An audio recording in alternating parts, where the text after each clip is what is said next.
ওমা গিরাসিল জান্নাত, জান্নাতের গেরাস কি, মানে আমার উম্মত তো দুনিয়ায়, তো জান্নাতে তারা কিভাবে গাছ লাগাবে, জান্নাতের গাছ কি, বিচি কি? তখন ইব্রাহিম আলাইহিস সালাম বলেছিলেন, দুইটা বর্ণনায়, একটার মধ্যে আছে লা হাওলা ওয়ালা কুওয়াতা ইল্লা বিল্লাহ, আরেকটা বর্ণনা আসছে সুবহানাল্লাহি ওয়ালহামদুলিল্লাহি ওয়ালা ইলাহা ইল্লাল্লাহু আল্লাহু আকবার, যে জান্নাতের বিচি হলো যেই ব্যক্তি সুবহানাল্লাহ, আলহামদুলিল্লাহ, লা ইলাহা ইল্লাল্লাহ, আল্লাহু আকবার এই জিকিরগুলো করবে, যতবার উচ্চারণ করবে ততবার তার জান্নাতে সেখানে গাছ রোপণ করে দেওয়া হবে। এটা অনেক বড় একটা ব্যাপার। তার মানে ইব্রাহিম আলাইহিস সালাম তিনি আমাদেরকে নিয়ে ভাবতেন এবং তিনি সংবাদটা আমাদেরকে দিয়েছেন। এখানে এটা বলে দেই, জান্নাতের গাছ বলা হয়েছে, এত নিয়ামত থাকতে জান্নাতের গাছ কেন, এটাতে কি ফায়দা আমাদের? আপনি জেনে নেন, জান্নাতকে এই জন্যই জান্নাত বলা হয় যেহেতু এটা বাগান, আর আরবিতে বাগানকে জান্নাত বলা হয়। রিয়াদ, যেমন রাউদাতুম মিন রিয়াদিল জান্নাহ, মানে অনেকগুলো বাগানের মধ্য থেকে একটা বাগান, একটা টুকরা।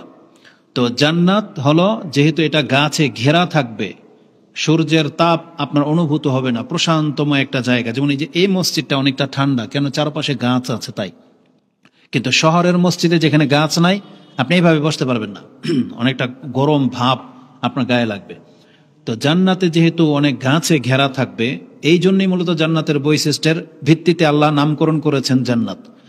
আর এই গাছ আমাদের দুনিয়ার গাছের মতো না। রাসূলুল্লাহ সাল্লাল্লাহু আলাইহি ওয়াসাল্লাম থেকে ইমাম বুখারী একটা পর্বই করেছেন জান্নাতের গাছের বর্ণনা, তাতে আছে ইন্না ফিল জান্নাতি লা শাজারা, নিশ্চয়ই জান্নাতের একটা গাছ এমন রয়েছে, ইয়াসিরু রাকিবু ফি যিল্লিহি মিয়াতু আম ওয়ালাম ইয়াক্তাউহা। রাসূল বলেছেন, জান্নাতের একটা গাছ এমন যে তার ছায়ার নিচে দিয়ে একজন আরোহী দ্রুতগামী যানবাহনে ঘোড়ায় চড়ে সে ছায়ার নিচে দিয়ে যেতে থাকবে, 100 বছর পার হয়ে যাবে, তারপরও একটা গাছের ছায়া সে শেষ করতে পারবে না। এটা হচ্ছে জান্নাতের একটা গাছ। ইমাম তিরমিজি রাহিমাহুল্লাহ তিনি জান্নাতের বর্ণনায় গাছের কথা যেটা বলেছেন, তাতে বুখারী মুসলিমে হাদিস আছে, জান্নাতানি মিনাজ যাহাব আনিয়াতুহুমা ওয়া মা ফিহা ওয়া জান্নাতানি মিন ফিদ্দাতিন আনিয়াতুহুমা ওয়া মা ফিহা। ইমাম বুখারী হাদিস কোট করেছেন যে দুইটা জান্নাত এমন রয়েছে, সেই জান্নাতের থালা বাসন সহ যা কিছু আছে সবই স্বর্ণের। আর দুইটা জান্নাত এমন আছে যেখানে থালা বাসন সহ যা কিছু ওই জান্নাতে আছে সবই রূপার। তার মানে সেখানে আমাদের দেশের মতো, মানে পৃথিবীর মতো মাটি, ইট, বালি, কংক্রিট এগুলা না, ওই রড, অ্যালুমিনিয়াম না, ওই জান্নাতে যা আছে সব স্বর্ণ। তার মানে আপনি বিল্ডিং বানাবেন, ম্যাটেরিয়াল সব স্বর্ণ, বিল্ডিং বানাবেন, ম্যাটেরিয়াল যা যা আছে কি আছে সব রূপা। ইমাম তিরমিজি রাহিমাহুল্লাহ যে হাদিসটা এনেছেন, ইন্না ফিল জান্নাতি শাজারা, বলা হয়েছে জান্নাতের গাছ, যেমন দুনিয়ার গাছ কাটলে কি বেরোয়, লাকড়ি, কাঠ, তাই না, কাঠ বেরোয়, হয়তো সবচেয়ে দামি কাঠ যেমন আগর কাঠ বা চন্দন কাঠ, বা আর ফার্নিচারের মধ্যে সেগুন বা আরো কিছু নাম আছে যেগুলো মানুষ অনেক দাম দিয়ে কিনে, দামি কাঠই বেরোয়, অন্য কিছু বেরোয় না। কিন্তু জান্নাতের গাছের কাণ্ড ফাড়লে স্বর্ণ বেরোবে। এক তো জান্নাত এত বিশাল, একটা গাছ এত পরিব্যাপ্ত, একটা গাছ, এটার ছায়া কত মোটা হবে, আর এটা পুরাটাই যদি স্বর্ণের হয়, এবার বলেন আপনারা কি লাগবে? এটা অনেক বড় একটা ব্যাপার। এগুলো আমরা ভাবলে অনেক কিছু, না ভাবলে কিছুই না। তো আল্লাহ যে জান্নাত, বারবার আমাদেরকে জান্নাতের কথা ইঙ্গিত দিয়েছেন কোরআনে। কোরআনে আল্লাহ অসংখ্য জায়গায় জান্নাতের কথা বলেছেন, বরং আল্লাহ আমাদেরকে জান্নাত মুখী হতে বলেছেন, জান্নাতের দিকে ডেকেছেন। যেমন আপনি সূরা আল ইমরান 3 নম্বর সূরার 103 নম্বর আয়াত নিয়ে নেন, তাতে আল্লাহ সুবহানাহু ওয়া তাআলা বলেছেন যে ওয়াসারিউ ইলা মাগফিরাতিম মির রাব্বিকুম ওয়া জান্নাতিন আরদুহা আস-সামাওয়াতু ওয়াল আরদ উইদ্দাত লিল মুত্তাকিন। আল্লাহ সুবহানাহু ওয়া তাআলা বলেছেন, তোমরা প্রতিযোগিতা করো সেই জান্নাতের জন্য, এটা 133 নম্বর আয়াতে আছে, তোমরা আল্লাহর ক্ষমা এবং জান্নাতের দিকে দৌড় দাও। সারিউ মানে তাড়াহুড়া করতে বলা হয়েছে, কিসের দিকে? আল্লাহর ক্ষমার দিকে। মানে যেই জায়গায় আল্লাহর ক্ষমার কথাটা লেখা আছে যে এই কাজটা করলে ক্ষমা, এই সময়টা আসলে ক্ষমা করা হয়, তুমি এই জিকিরটা করবে ক্ষমা পেয়ে যাবে, এই কথাটা বললে ক্ষমা, এখানে দান করলে ক্ষমা। মানে মুসলিমদের উচিত যেই কাজের সাথে তার নিজের ক্ষমা জড়িত আছে, আল্লাহ বলেছেন আল্লাহর সেই ক্ষমার দিকে তুমি তাড়াহুড়া করো। যখনই তোমার কানে আসবে যে এই কথাটা, যেমন ধরেন আউয়াল ওয়াক্তে সালাত, নামাজের প্রথম কাতার, তারপর আউয়াল ওয়াক্তে বা তাকবীরে উলার সাথে সালাত, ওযু করলে গুনাহ ঝরে যায়, মসজিদের দিকে হেঁটে আসলে, তার মানে যেই কাজগুলোতে পাপ মাফ করার ক্ষমার কথা আছে আমাদের উচিত সেই কাজগুলোকে বেশি প্রাধান্য দেওয়া। যে কোনো জায়গায় যখনই একটা মানুষের এটা কত বড় ব্যাপার জানেন, এটা অনেক বড় একটা ব্যাপার। আপনাকে একটা আয়াত দেখাই, এটা কোরআনের মধ্যে সূরা নূরে রয়েছে, সূরা নূর 24 নম্বর সূরা, ঠিক 24 নম্বর আয়াতেই আপনি পাবেন। 22 থেকে 24 নম্বর আয়াতটি আপনি দেখেন, ঘটনাটা আবু বকর রাদিয়াল্লাহু তাআলা আনহুর সাথে, যেখানে আছে আয়েশা রাদিয়াল্লাহু তাআলা আনহা সম্পর্কে যে অপবাদ দেওয়া হয়েছিল, মুনাফিকরা অপবাদ দিয়েছিল, সাথে মিস্তাও ছিল একজন সাহাবী, তার নাম হচ্ছে মিস্তা। এই মিস্তা অত্যন্ত দরিদ্র সাহাবী ছিলেন, তার পরিবারকে লালন পালন করতেন আবু বকর রাদিয়াল্লাহু তাআলা। তার মানে তার পরিবারের পুরো খরচটা কে দিতেন? আবু বকর রাদিয়াল্লাহু তাআলা। আর আয়েশা রাদিয়াল্লাহু তাআলা তিনি কে? আয়েশা রাদিয়াল্লাহু তাআলা কে? আবু বকর রাদিয়াল্লাহু তাআলার মেয়ে এবং রাসূলুল্লাহ সাল্লাল্লাহু আলাইহি সাল্লামের সবথেকে পছন্দনীয় স্ত্রীদের মধ্যে থেকে একজন। এই আয়েশা রাদিয়াল্লাহু তাআলা সম্পর্কে যখন মুনাফিকরা অপবাদ দিল, তখন মিস্তাও সন্দেহ পোষণ করেছিল যে এই কাজ করেছে আয়েশা, তাদের সাথে সাথ দিয়েছে। যখন এই কথা আবু বকর রাদিয়াল্লাহু তাআলা শুনেছেন, এতটা রেগে গেছেন বা কষ্ট পেয়েছেন যে মুনাফিকরা বলেছে তো বলেছে, মিস্তাও তাদের সাথে একজন, আমি আল্লাহর কসম করে বলতেছি মিস্তাকে আমি এক ঢোক পানিও দেব না। মানে তিনি কসম করে নিয়েছিলেন যে আমি আর মিস্তাকে এখন আর কোন রকমের খাদ্য পরণ দেব না, এই কথাটা কসমের সাথে বলেছিলেন। কিন্তু আল্লাহ সুবহানাহু ওয়া তাআলার পক্ষ থেকে যখন আয়েশা রাদিয়াল্লাহু তাআলা আনহার পবিত্রতার অনুযায়ী যে আয়াতগুলো নাজিল হয়েছে, সেই আয়াতগুলোর মধ্যে একটা আয়াত আছে, লাউলা ইজ সামিআতুমু জান্নাল মুমিনুনা ওয়াল মুমিনাত বিআনফুসিহিম। এখন খুঁজতে গেলে সময় লেগে যায়, সূরা নূরে আছে যেখানে আয়াতগুলো শেষ হয়েছে, মানে আয়েশা রাদিয়াল্লাহু তাআলা আনহার ফজিলত যেখানে শেষ হয়েছে, সেখানে আবু বকর রাদিয়াল্লাহু তাআলা আনহুর সম্পর্কে একটা আয়াত আছে। আল্লাহ বলেছেন তারা কি চায় না যে আল্লাহ তাদেরকে ক্ষমা করে দিক? মানে আমাদেরকে উদ্দেশ্য বলা হয়েছে যে তোমরা কি চাও না যে আল্লাহ তোমাদেরকে ক্ষমা করে দিক? তাহলে তুমি যদি এটা চাও, তাহলে তুমি যদি মানুষকে ক্ষমা করে দাও, তাহলে আল্লাহ তোমাকে ক্ষমা করে দিবে। তো আবু বকর রাদিয়াল্লাহু তাআলা আনহুর কানে সেই কথাটা গেছে যে আল্লাহই কথা বলেছেন, যদি আবু বকরের নাম নিয়ে বলেন নাই, যে মানুষ যদি কেউ কাউকে ক্ষমা করে দেয়, সে কি চায় না যে আল্লাহ তাকে ক্ষমা করে দেখ? এই কথাটা শোনার সাথে সাথে আবু বকর রাদিয়াল্লাহু তাআলা তিনি যে কসম করেছিলেন, সে কসমটা ভেঙে দিলেন এবং তিনি বললেন, আমি যেভাবে মিস্তাকে আগে বরণ পোষণ দিতাম, আমি আগের মতোই বরণ পোষণ দিয়ে যাব, আমি মিস্তাকে ক্ষমা করে দিলাম। কেন? তিনি বলতেছেন আমি আবু বকর পছন্দ করি যে আল্লাহ আমাকে ক্ষমা করে দিক। তার মানে সাহাবায়ে কেরামরা নিজের ক্ষমাটাকে এত বেশি প্রাধান্য দিতেন যে কোনোভাবে আমাকে ক্ষমা করে দেখ, আল্লাহ দুনিয়াতে কার সাথে কি করবে আমার দরকার নাই, আমার দুনিয়া ছেড়ে দিতে হবে, ছেড়ে দিব আমি, যদি ডিক্লেয়ার হয়ে যায় যে আল্লাহ আমাকে ক্ষমা করে দেবে, তাহলে আমি এই কাজ করতে প্রস্তুত। এটা ছিল সাহাবায়ে কেরামদের চরিত্র।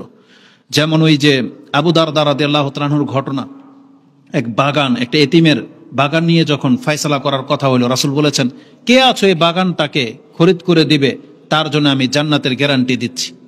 কেউ রাজি হয়নি, অনেক দামি একটা জায়গা ছিল। তখন আবু দারদা রাদিয়াল্লাহু তাআলা আনহু তিনি বলেছিলেন, ইয়া রাসূলুল্লাহ, তাহলে আমি এই কাজটা করতে প্রস্তুত।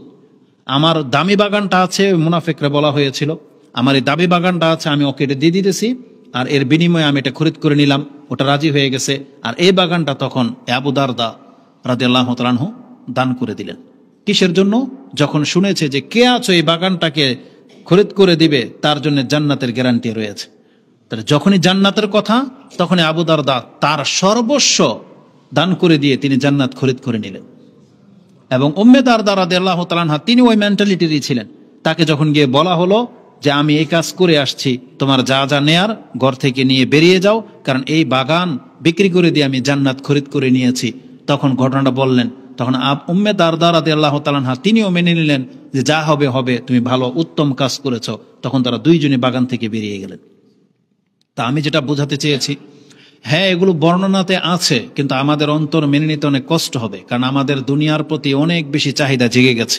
তবে এই বর্ণনাগুলো ইনশাল্লাহ আমাদের অন্তরকে অনেকটা হলেও ইসলামের দিকে ঝুঁকাবে, যেমনটা তাদের অন্তর ইসলামের দিকে ছিল। এই জন্য আল্লাহ সুবহানাহু ওয়া তাআলা বলেছেন, ওয়াসারিউ ইলা মাগফিরাতিম মির রাব্বিকুম ওয়া জান্নাত, তোমরা আল্লাহ সুবহানাহু ওয়া তাআলার ক্ষমা এবং তার জান্নাতের দিকে প্রতিযোগিতা করো, দৌড় দাও। আর সূরা হাদিদের মধ্যে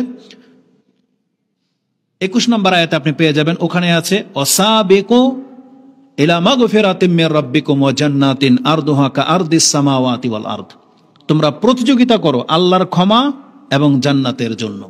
তা আল্লাহ সুবহানাহু ওয়া তাআলা এমনিতেই বলে নাই যে তোমরা জান্নাতমুখী হও বা জান্নাতের দিকে ধাবিত হও, বরং মুহাম্মদুর রাসূলুল্লাহ সাল্লাল্লাহু আলাইহি ওয়াসাল্লাম তিনিও সব সময় আমাদেরকে জান্নাতকেই প্রিফার করতে বলেছেন। মানে আমাদের মূল টার্গেট থাকবে জান্নাত। কেন?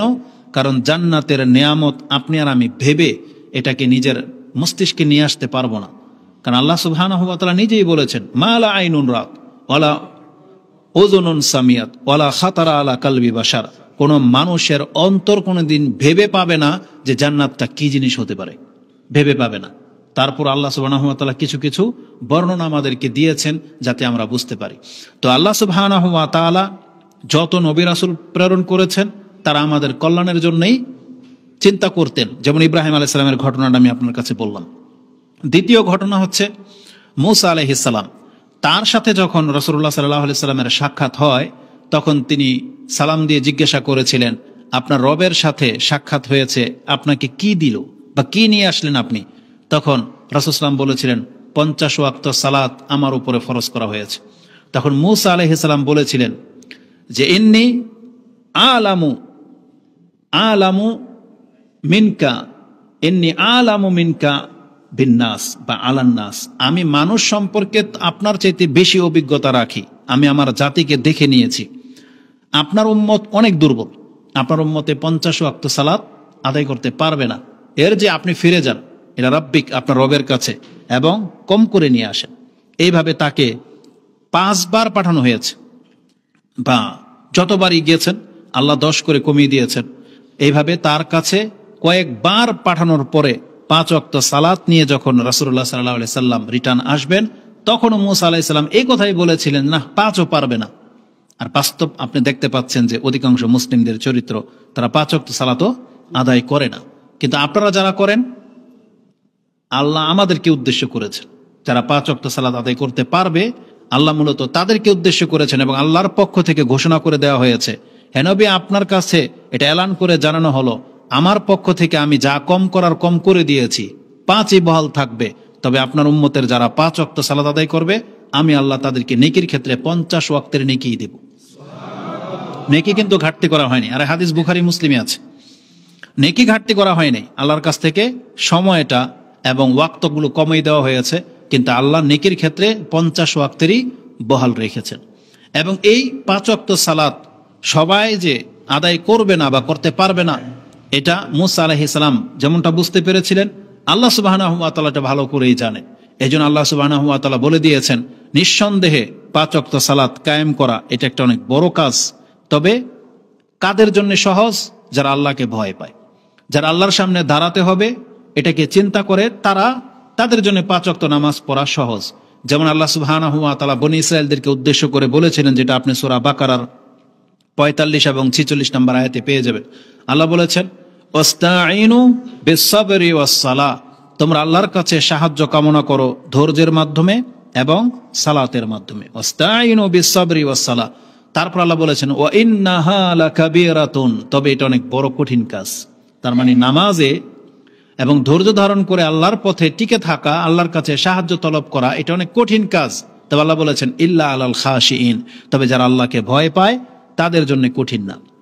আল্লাযীনা ইয়াযুন্নুনা আন্নাহুম মুলাকু রাব্বিহিম ওয়া আন্নাহুম ইলাইহি রাজিউন, তারা যারা এটাতে ভয় পায় যে কিয়ামতের মাঠে আল্লাহর সামনে আমাদের একদিন দাঁড়াতে হবে, তার সাথে সাক্ষাৎ হবে। মুলাকু রাব্বিহিম ওয়া আন্নাহুম ইলাইহি রাজিউন, আর আমাদেরকে আল্লাহর কাছে ফিরিয়ে নেওয়া হবে, এটাতে যারা ভয় পায় তাদের জন্য 5 ওয়াক্ত সালাত পড়া সহজ। এইজন্য আজকে আমাদের সমাজে যারা 5 ওয়াক্ত সালাত আদায় করেন না, তার মানে পরকাল সম্পর্কে আপনি উদাসীন, আল্লাহর সামনে দাঁড়াতে হবে, আপনার কলিজার মধ্যে সেই ভয় মিটে গেছে না, আপনার অন্তরের মধ্যে সেই ভয় নিয়ে আসতে হবে। আর আল্লাহ সুবহানাহু ওয়া তাআলার সামনে দাঁড়াতে হবে, এই কথাটা যার যত বেশি স্মরণে থাকবে সে তত বেশি পাপ থেকে বেঁচে থাকতে পারবেন, সে তত বেশি দুর্নীতি থেকে বেঁচে থাকতে পারবেন, সে তত বেশি হারাম থেকে বেঁচে থাকতে পারবেন। যে আল্লাহকে ভয় করে এবং আল্লাহর সামনে দাঁড়ানোর যার চিন্তা আছে, সে চাইলেই অন্যদের মতো যা খুশি তা করে ফেলতে পারে না, কারণ তাকে আল্লাহর কাছে জবাবদিহিতা করতে হবে। দেখেন, প্রত্যেকটা জিনিসের একটু কষ্ট আছে, মর্যাদাও আছে। এই যে যারা ভয় করে আল্লাহকে এবং 5 ওয়াক্ত সালাত আদায় করে, এই কষ্ট যারা স্বীকার করে নিয়েছেন, সব ফজিলত আপনাদের জন্য। কোরআন হাদিসের যত কথা আছে, কত কথা আছে, সব তাদের জন্য। আল্লাহ সুবহানাহু ওয়া তাআলার পক্ষ থেকে এই 5 ওয়াক্ত সালাত যারা পড়ে, যারা আল্লাহকে ভয় করে চলে, যারা মনে করে যে আল্লাহর সামনে আমাদেরকে একদিন দাঁড়াতে হবে, জানেন আপনার এই বিশ্বাসটা আপনার কত বড় ফায়দা এনে দেবে। ইমাম মুসলিম সে হাদিস কোট করেছেন, 52 নম্বর পর্বে আপনি পেয়ে যাবেন সিফাতিল জান্নাহ। তাতে নাজওয়ার একটা হাদিস রয়েছে। নাজওয়া মানে হলো গোপন বৈঠক। প্রত্যেকটা মুসলিম বান্দার সাথে আল্লাহর একটা গোপন বৈঠক হবে। আল্লাহ আর ওই বান্দা এককভাবে কথা বলবে, সেখানে লাইসা বাইনাহু তরজুমান বলা হয়েছে। আল্লাহ এবং ওই ব্যক্তির মাঝখানে তৃতীয় ব্যক্তি ট্রান্সলেটকারীও থাকবে না। মানে আল্লাহ এমন ভাষায় কথা বলবে এই ব্যক্তি বুঝতে পারবে, আর ওই ব্যক্তিও, প্রত্যেকটা ব্যক্তি আল্লাহর ভাষা বুঝতে পারবে। একেবারে সহজভাবে আল্লাহ কথা বলবেন, সেখানে কোনো ট্রান্সলেটকারী রাখবেন না। এটা কেন? এটা হচ্ছে আপনার আমার সম্মানের জন্য, কারণ ওখানে আমাদের পাপ নিয়ে কথা হবে। আমরা যে অপরাধগুলো করেছি আল্লাহ দেখাবে। আল্লাহ চায় না, দেখেন আল্লাহ আমাদেরকে কত ভালোবাসেন, আল্লাহ চায় না যে তৃতীয় পক্ষ, একজন ফেরেশতা বা একজন মুতারজম ট্রান্সলেটকারী, একজন আলেম, ধরেন আমাদের বাংলাদেশের আলেমরা আরবি বাংলা বুঝে, এখন আমি বাংলাদেশি, এখন একজন আলেমকে নিয়ে আসার প্রয়োজন, যে আল্লাহ বলবে তুমি কথাটা বুঝাই দাও, তাই না? কিন্তু আপনার আমার পাপ এই আলেমও জানতে পারুক, এটাও আল্লাহ চায় না। আল্লাহ চায় না যে এই পাপগুলো দ্বিতীয় কোনো ব্যক্তি জানুক। এই জন্য আল্লাহ এখানে ট্রান্সলেটকারীর ব্যবস্থা রাখে নাই। ওয়ালাইসা বাইনাহু ওয়া বাইনাহু হিজাব, এবং আল্লাহ এবং তার মাঝে কোনো পর্দাও থাকবে না, একদম সরাসরি সে আল্লাহকে দেখে কথা বলবে। এটা কত বড় ব্যাপার! সেই দিনকার ঘটনা কি হবে সেই দিন? আন-নাজওয়া। রাসূলুল্লাহ সাল্লাল্লাহু আলাইহি সাল্লাম বলেছেন, ইউদনাল মুমিন মিন রাব্বিহি, একজন ব্যক্তিকে তার রবের নিকটে নিয়ে আসা হবে। হাত্তা ইয়াদা আলাইহি কানাফা, একটা কানাফা মানে হচ্ছে চাদর, চাদর দিয়ে ঘিরে নেওয়া হবে। বহুদিন আগে বক্তব্য করতে গিয়ে একটা উদাহরণ দিয়েছিলাম এইভাবে, যেমন দেখেন মুরগির বাচ্চা থাকে না, তো মুরগি কি করে, তার ডানা দিয়ে বাচ্চাগুলোকে ঘিরে নেয়। যখন চিল বা কাক চিৎকার দেয় বা ডাকে, তখন বাচ্চা কিন্তু ওই পাখ বা পাখা দিয়ে ঢেকে নেয়, যাতে ওই চিল দেখতে না পারে। এটা জাস্ট বোঝানোর জন্য বলেছিলাম, একটা দৃশ্য এইরকম হতে পারে। আবার অনেকে না বুঝলে মনে করবে যে এটা তো আল্লাহকে সে মুরগির সাথে তুলনা করেছে, যে কথা যারা না বুঝে বহুভাবে পেঁচায়। তো এটা একটা দৃশ্য মাত্র। আল্লাহ সুবহানাহু ওয়া তাআলা তো উত্তম ব্যবস্থা করে রেখেছেন। বলা হয়েছে হাত্তা ইয়াদা আলাইহি কানাফা, এক কথায় আল্লাহর পক্ষ থেকে একটা পর্দা ঘিরে নেওয়া হবে। সেখানে আপনাকে আর কেউ দেখতে পাবে না, সেখানে আপনি আর আল্লাহ, আমরা প্রত্যেকে থাকবো আর আল্লাহ থাকবেন এককভাবে। কেন? লিউকাররিরুহু, আল্লাহ তার পাপগুলোকে এখন তাকে স্বীকার করাবে, তাকে দেখানো হবে যে দেখো তো এই পাপগুলো তোমার কিনা। প্রত্যেকটা ব্যক্তি যে মুমিন তাকে আল্লাহ ডাকবে, কাফেরদেরকে তার কোনো হিসাব কিতাব নাই। প্রত্যেক পুরুষ হোক অথবা মহিলা হোক, আল্লাহ পার্সোনাল তাকে ধরবে এবং দেখাবে তার পাপগুলো। সে যত কিছু করেছে সব সে দেখতে পাবে একবার স্পষ্ট। রাসূল বলেছেন, সেই ব্যক্তি বলবে আরিফু রাব্বি আরিফু, আল্লাহ এগুলো আমি স্বীকার করতেছি, এগুলো সব আমার পাপ, একটাও এখানে অন্য কারণে আমি স্বীকার করতেছি। সে বারবার স্বীকার করবে, আল্লাহ সুবহানাহু ওয়া তাআলার অবস্থাটা দেখতে পাবে। তখন আল্লাহ বলবেন সাতারতুহা ফিদ দুনিয়া, এই যে তোমার যে পাপগুলা, এটা আমি দুনিয়াতে ঢেকে রেখেছিলাম, কেউ জানে না এই পাপগুলা সব তুমি করেছো গোপনে। ওয়া গাফারতুহা লাকাল ইয়াউম, যাও আজকে আমি তোমাকে ক্ষমা করে দিলাম। এবং ইবনে মাজার ভাষা হচ্ছে ফাতুতওয়া সাহিফাতাহু বিয়ামিনিহি, তখন তার ওই যে আমলনামার মধ্যে যে পাপ লেখা ছিল সেগুলোকে আল্লাহ মিটিয়ে দিবেন। মিটিয়ে দিয়ে সেটা তার ডান হাতে ধরিয়ে দেওয়া হবে, আর সেখানে কোনো পাপ লেখা থাকবে না, শুধু নেকি আর নেকি লেখা থাকবে, কারণ যেহেতু তার ডান হাতে ধরে দেওয়া হবে। ফাম্মা মান উতিয়া কিতাবাহু বিয়ামিনি, আল্লাহ কোরআনে বলেছেন যার আমলনামা তার ডান হাতে ধরিয়ে দেওয়া হবে সে হচ্ছে মানে সফলকাম ব্যক্তি। সেই ব্যক্তি তার এই ডান হাতের কিতাবটা নিয়ে তার পর্দার আড়াল থেকে বেরিয়ে চলে আসবে, তা আল্লাহ তাকে অনুমতি দিয়ে দিবে, যাও তুমি। তখন পর্দার বাহির থেকে যখন সে বের হয়ে আসবে তখন সে তার পুরো জাতির কাছে, যাদেরকে সে চিনে, পুরো হাসির বাসের সামনে, তার আত্মীয় স্বজন, বন্ধু বান্ধব, এলাকা সবাই থাকবে, সে বলবে হা উমুকরাউ কিতাবিয়া ইন্নী জানান্তু আন্নী মুলাকিন হিসাবিয়া ফাহুয়া ফি ঈশাতির রাদিয়া ফি জান্নাতিন আলিয়া ইলা আখিরিল আয়া। আল্লাহ সুবহানাহু ওয়া তাআলা বলতেছেন যাকে তার আমলনামা ডান হাতে দিয়ে দেওয়া হবে সেই ব্যক্তি তখন হাসরবাসীর কাছে এসে বলবে হা উমুকরাউ কিতাবিয়া, আসো আমার সবাই আসো। যেমন দেখবেন যারা টপ ক্লাসে পাশ করে, টপ নাম্বার নিয়ে, টপ মার্ক নিয়ে, তখন সে কিন্তু আত্মীয় স্বজনের কাছে হেসে হেসে এবং দেখায়, আইসা মার্কশিট দেখায়। শুধু এতটা বলে না যে আমি পাশ করেছি, আমার রেজাল্ট ভালো, এসে মার্কশিট দেখায়। কেন? দেখেন কত নাম্বার আমার, তাই না? প্রত্যেকটা সেই দিন যাকে আল্লাহ ক্ষমা করে দিবেন সে তার আমলনামা দেখতে বলবে। কেউ আমরা কারো আমলনামা কেউ কিন্তু আমরা দেখতে বলবো না, বরং এই যে আমাদের মোবাইলগুলো, এত সৎসাহস নাই কোনো ব্যক্তি যে ঠিক আছে ধরেন একবার আপনি আসলেন মোবাইলটা ধরিয়ে দিলেন, নেন চেক করেন। এই ক্ষমতা কয়জনের আছে? আমাদের কারো নাই। কারণ আমরা মোবাইল দিয়ে যত পাপ করি এটা অন্য কেউ দেখুক এটি আমরা পছন্দ করি না। এটা জাস্ট একটা এক্সাম্পল দিলাম। এভাবে যদি আমাদের পাপগুলো যদি এখন প্রকাশ করা হয় স্ক্রিনের মাধ্যমে, এমন কোন ব্যক্তি আছে সৎ সাহস রাখেন আমি সহ যে এটা অনুমতি দেব? কেউ দিবেন? কেউ দেব না, কারণ আমরা কে কত পাপে এটা সবাই জান। তো এই ব্যক্তি তার আমলনামা বলবে, পরে দেখেন হা উমুকরাউ কিতাবিয়া, এই যে দেখেন আমার আমলনামা। সুবহানাল্লাহ। সে কেন এটা করবে? কারণ আল্লাহ সব মিটিয়ে দিয়েছেন, সব নেকি আর নেকি। কেন? কারণ এই ব্যক্তির এই যে দেখেন সে কি বলেছিল, ইন্নী জানান্তু আন্নী মুলাকিন হিসাবিয়া, আমি দুনিয়াতে এটা আমার ধারণা ছিল, আমার বিশ্বাস ছিল যে একদিন আমার রবের সামনে আমাকে দাঁড়াতে হবে, এই বিশ্বাস আমার ছিল।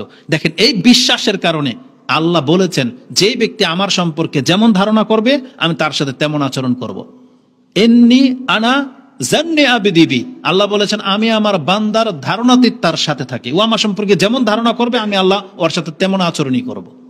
এই জন্য আল্লাহ সম্পর্কে সবসময় ভালো ধারণা রাখবেন যে আমি আল্লাহ তোমার প্রতি ঈমান এনেছি, অতএব তুমি আমাকে মাফ করে দাও। আর আল্লাহ কোরআনে কিন্তু আমাদেরকে এভাবে দোয়া শিক্ষা দিয়েছেন। যেমন আল্লাহর বান্দাদের কথা হলো রব্বানা ইয়াকুলুন রব্বানা ইন্নানা আমান্না ফাগফির লানা যুনুবানা ওয়া কিনা আযাবান নার। আল্লাহ দোয়া শিক্ষা দিয়েছেন। আলী ইমরানের 16 নম্বর 17 নম্বর আয়াতগুলোতে আছে যে মুমিন বান্দা এই কথা বলবে, আল্লাহ আমরা তোমার প্রতি ঈমান এনেছি, অতএব আমাদের পাপগুলোকে মাফ করে দেন, আমাদেরকে জাহান্নাম থেকে মুক্তি দিয়ে দেন। এভাবে দোয়া। তার মানে যে আমরা যে ঈমান এনেছি এটা আল্লাহর কাছে উযর হিসেবে পেশ করবেন, আল্লাহ এটা তো এই যে কারণ দেখেন আমি আপনার প্রতি ঈমান এনেছি, আপনি আমাদের রব। তো এই যে ব্যক্তি যে বলেছিল ইন্নী জানান্তু আন্নী মুলাকিন হিসাবিয়া, আমি আমার রবের কাছে সাক্ষাৎ করব, আমার এই ধারণা ছিল। আর এই ধারণাই দেখেন তাকে তার সমস্ত পাপ থেকে তাকে মুক্ত করে দিচ্ছে। এই জন্য বলতেছে যে যারা আল্লাহর সামনে দাঁড়াতে হবে এই ধারণা রাখেন তারাই কিন্তু 5 ওয়াক্ত সালাত আদায় করে, তারাই হারাম থেকে বেঁচে থাকে। এই জন্য এটা সবচেয়ে বড় ব্যাপার যে আল্লাহর সামনে আমাদেরকে দাঁড়াতে হবে, এই কথাটার ভয় আমাদের অন্তরে থাকতে হবে। আর আল্লাহ সুবহানাহু ওয়া তাআলাকে যারা এইভাবে ভয় করে আল্লাহ তাদের সম্পর্কে কি বলেছেন জানেন? সবাইকে আল্লাহ জান্নাত দেবে। যারা মুসলিম মরে যাবে সবাই জান্নাত পাবে, কিন্তু আল্লাহ বলেছেন যারা আমাকে ভয় করে চলেছিল তাদেরকে আমি 2টা জান্নাত দেব।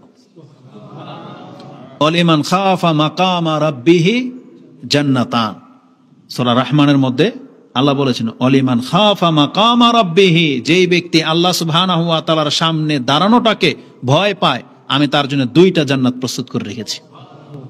এটা অনেক বড় একটা ব্যাপার। এই জন্য সবসময় আল্লাহর কাছে দোয়া করতে হবে, আল্লাহুম্মা আতি নাফসি তাকওয়াহা ওয়া যাক্কিহা আনতা খায়রু মান যাক্কাহা আনতা ওয়ালিয়ুহা ওয়া মাওলাহা। আল্লাহ তুমি আমার অন্তরের ভিতরে তোমার ভয় তাকওয়া দিয়ে দাও, আল্লাহুম্মা আতি নাফসি তাকওয়াহা। এবং রাসূলুল্লাহ সাল্লাল্লাহু আলাইহি ওয়াসাল্লাম দোয়া করতেন আল্লাহুম্মা ইন্নী আউযু বিকা মিন কালবিন লা ইয়াখশা, আল্লাহ আমি তোমার কাছে এমন অন্তর থেকে আশ্রয় চাচ্ছি যে অন্তর তোমাকে ভয় পায় না। এটা একটা খারাপ অন্তর, আর আল্লাহকে ভয় পায় এটা হচ্ছে ভালো অন্তর। এই জন্য আমাদের প্রত্যেকটা মুসলিমের অন্তরের মধ্যে দেখবেন আল্লাহর প্রতি একটা ভয় আছে। মাঝে মাঝে সেটা জেগে যায়। এটাকে সবসময় জাগায় রাখতে হবে। আল্লাহর ভয়টা যার যত বেশি আসবে সে তত বেশি সৎ হতে পারবেন, সে তত বেশি অন্যায় থেকে বেঁচে থাকতে পারবেন এবং ইবাদত তার মন লাগবে। এই জন্য আমরা অনেকে দোয়া করি না বিদায় আমাদের অন্তর কিন্তু এই সার শূন্য হয়ে যাচ্ছে। অথচ রাসূলুল্লাহ সাল্লাল্লাহু আলাইহি ওয়াসাল্লাম তিনি দোয়া করতেন এবং তিনি বলতেন, আল্লাহুম্মা ইন্নী আউযু বিকা মিন কালবিন লা ইয়াখশা, যে অন্তর আল্লাহ তোমাকে ভয় পায় না, আমি এমন অন্তর থেকে তোমার কাছে আশ্রয় চাচ্ছি। তুমি আমাকে এমন অন্তর দাও যে অন্তর তোমাকে ভয় পাবে। তাহলে আমাদেরকে ইবাদত করতে হবে, আল্লাহকে ডাকতে হবে, তাহলে আমাদের অন্তর নরম হবে। কারণ আজকে আমাদের অধিকাংশদের অন্তর খুব শক্ত হয়ে গেছে। এই জন্য দেখেন জান্নাতের কথা শুনলে, জাহান্নামের কথা শুনলে আমাদের চোখ দিয়ে পানি বের হয় না। কিন্তু সাহাবা একরাম, রাসূলুল্লাহ সাল্লাল্লাহু আলাইহি সাল্লাম তিনি অজস্র জোরে কান্না করতেন, তার অন্তর ছিল নরম। তা আমাদের অন্তর হয়ে গেছে কঠিন। তা আল্লাহর কাছে আমাদেরকে প্রতিনিয়ত দোয়া করতে হবে। তো বলেছিলাম যে মূসা আলাইহিস সালাম তিনিও আমাদের জন্য কল্যাণকামী ছিলেন। এই জন্য তার পরামর্শের ভিত্তিতেই তিনি রাসূলুল্লাহ সাল্লাল্লাহু আলাইহি সাল্লাম আল্লাহর কাছে রিকোয়েস্ট করেছেন এবং আল্লাহ আমাদের জন্য এই নামাজকে হালকা করে 5 ওয়াক্ত করে দিয়েছেন, আলহামদুলিল্লাহ। তো প্রত্যেকটা নবী তাদের যুগের নবী কিন্তু আমাদের জন্য হিতাকাঙ্ক্ষী ছিলেন। আর আমাদের নবী মুহাম্মদ সাল্লাল্লাহু আলাইহি সাল্লাম তিনি কতটা হিতাকাঙ্ক্ষী ছিলেন, তার পুরো চিন্তার মধ্যেই শুধু আমরা, তার চিন্তার মধ্যে তার উম্মাহ।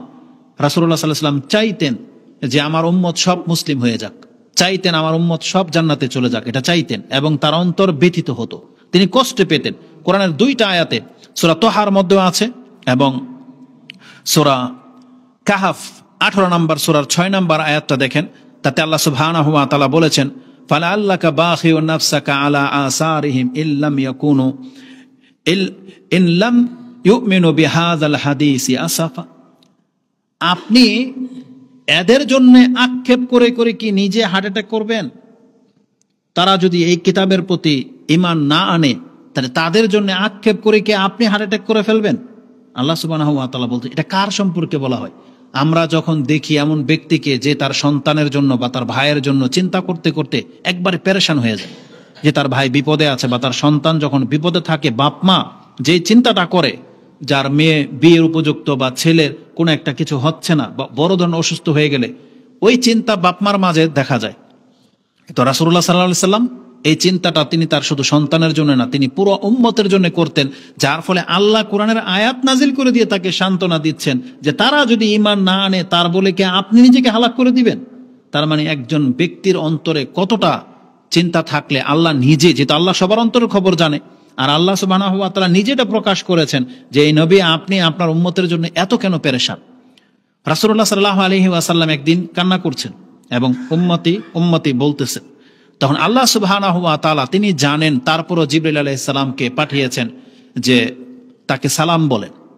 জিবরাইল আলাইহিস সালামকে বলেছেন আপনি মুহাম্মদ সাল্লাল্লাহু আলাইহি সাল্লামকে গিয়ে তার রবের পক্ষ থেকে সালাম বলেন এবং বলেন সে কি চায়, যদি আল্লাহ জানে। তারপরে যখন জিবরাইল আলাইহিস সালাম এসেছেন তখন রাসূলুল্লাহ সাল্লাল্লাহু আলাইহি সাল্লাম তার ইচ্ছাটা জানিয়েছেন যে উম্মতি উম্মতি।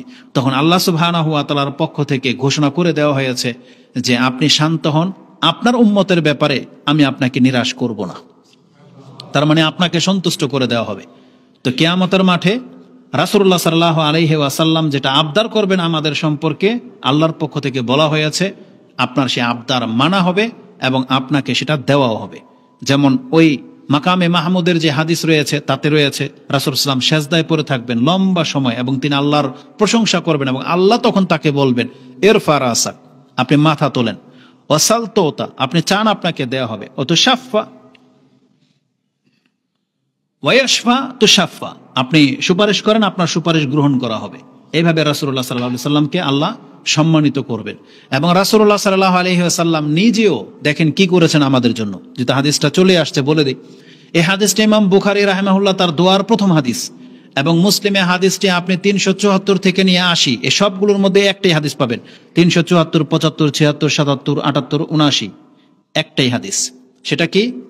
যে রাসূলুল্লাহ সাল্লাল্লাহু আলাইহি ওয়াসাল্লামের শাফাত কারা পাবে, সেই হাদিসের মধ্যে ইমাম মুসলিম ঈমানের অধ্যায় এবং ইমাম বুখারী তার দোয়ার প্রথম হাদিসে এটা উল্লেখ করেছেন। সেটা কি? আবু হুরায়রা রাদিয়াল্লাহু তাআলা আনহু তিনি বলেন যে কালা রাসূলুল্লাহ সাল্লাল্লাহু আলাইহি ওয়াসাল্লাম লিকুল্লি নাবিয়্যিন দাওয়াতুন মুস্তাজাবাতুন ফাআজ্জালা লাহু কুল্লু নাবিয়্যিন দাওয়াতাহু ওয়া ইন্নী আখতাবিয়া দাওয়াতি শাফাআতান লি উম্মতি ইয়াউমাল কিয়ামাহ ওয়াহিয়া নাইলাতুন ইনশাআল্লাহু মাম্মাতা মিন উম্মতি লা ইউশরিকু বিল্লাহি শাইআন। এটা হচ্ছে হাদিস। রাসূল বলেছেন যে প্রত্যেকটা নবীকে একটা বিশেষ দোয়া করার অধিকার আল্লাহ প্রত্যেক নবীকে দিয়েছেন, যে তুমি যা চাইবা তা তোমাকে দেওয়া হবে, একটা বিশেষ দোয়া। আর প্রত্যেক নবী দুনিয়াতেই তাদের সেই দোয়াটা তাদের প্রয়োজন অনুযায়ী তারা খরচ করে ফেলেছে। যেমন দেখবেন আমাদের দেশের যে দেশাচার, আপনার বাচ্চাদের মধ্য থেকে আপনি প্রায় বাচ্চাকে, যেমন ঈদের সময় অনেক সময় এই 100 টাকা 200 টাকা বা 500 টাকা নতুন একটা নোট দেন বাচ্চাদেরকে, তখন কিছুদিন পর বা 2-1 দিন পর জিজ্ঞেস করেন তো টাকা কি করেছিস, ও বলে আমি খেয়ে ফেলছি, বলে কিনা। আরেকটা আছে নতুন টাকা জমায় রাখছে, বলছে না এটা আমি খরচ করি না, রেখে দিছি। তার মানে যে খরচ করে ফেলেছে তো খরচ করে ফেলেছে, ওর প্রয়োজন অনুযায়ী ওর যেটা পছন্দ হয়েছে খরচ করে ফেলছে। আর যে বাচ্চাটা একটু চালাক, ও তখন আর খরচ করে নাই, ওটা রেখে দিছে বড় নোট। সেই জন্য তো রাসূলুল্লাহ সাল্লাল্লাহু আলাইহি ওয়াসাল্লাম তিনি বলতেছেন প্রত্যেক নবী তাদের সেই দোয়াটাকে খরচ করে ফেলেছে। ওয়াখতাবিয়া দাওয়াতি, কিন্তু আমি আমার দোয়াটাকে সংরক্ষণ করে রেখে দিয়েছি। আমি এটা ব্যবহার করব কোথায়? ওয়াহিয়া, তিনি বলেছেন শাফাআতুন লি উম্মতি ইয়াউমাল কিয়ামা, আমি আমার এই দোয়াটাকে আমার উম্মতের শাফাতের সময় ব্যবহার করব। এবং রাসূল কি বলেছেন জানেন? ওয়াহিয়া নাইলাতুন ইনশাআল্লাহ, ইনশাআল্লাহ আল্লাহ ইচ্ছা করলে আমার এই শাফাতের মাধ্যমে ওই সমস্ত উম্মাহ নাজাত পেয়ে যাবে যে কারা লা ইউশরিকু বিল্লাহি শাইআন, যারা পাপের সাথে মরেছে কিন্তু আল্লাহর সাথে শিরিক করে নাই, শিরিক বিহীন মরে গেছেন এমন প্রত্যেকটা মুসলিম, রাসূল বলেছেন আমার সুপারিশের মাধ্যমে আল্লাহ তাদেরকে নাজাত দিয়ে দিবেন। এই জন্য শিরিক থেকে বাঁচাটা জরুরি। শুধু মুহাম্মাদের উম্মতি হওয়া জরুরি না, উম্মতি হওয়ার পাশাপাশি আপনাকে শিরিক থেকে বাঁচতে হবে। কারণ শিরিক যেই ব্যক্তি করবে তাকে আর কেউ বাঁচাতে পারবে না। রাসূলুল্লাহ সাল্লাল্লাহু আলাইহি সাল্লাম একবার না 3-3 বার করে জাহান্নাম থেকে অসংখ্য মানুষকে মুক্ত করে নিয়ে আসবেন। আল্লাহর কাছে বলবেন যে আল্লাহ যাদেরকে বলেছেন সবাইকে বের করে নিয়ে আসছি, একমাত্র ইল্লা হাবাসাহুল কোরআন, তো কোরআন যাদেরকে আটকে দিয়েছে তাদেরকে আমার সুপারিশ বাঁচাইতে পারবে না। কোরআন কাদেরকে আটকে দিয়েছে? কোরআন মুশরিকদেরকে আটকে দিয়েছে। আল্লাহ বলেছেন ইন্নাল্লাহা ইয়াগফিরু আইয়ুশরাকা বিহি, ইন্নাল্লাহা লা ইয়াগফিরু আইয়ুশরাকা বিহি ওয়া ইয়াগফিরু মা দুনা যালিকা লিমান ইয়াশা। সূরা নিসার 2টা জায়গায় 2বার এই আয়াতটা এসেছে, 48 এবং 116 নম্বর সম্ভবত, যে আল্লাহ সুবহানাহু ওয়া তাআলা বলেছেন যারা শিরিক করে মরে যাবে আমি তাদেরকে ক্ষমা করব না। শিরকের চাইতে ছোট যদি কোনো পাপ থাকে তাদেরকে ক্ষমা করাও যেতে পারে।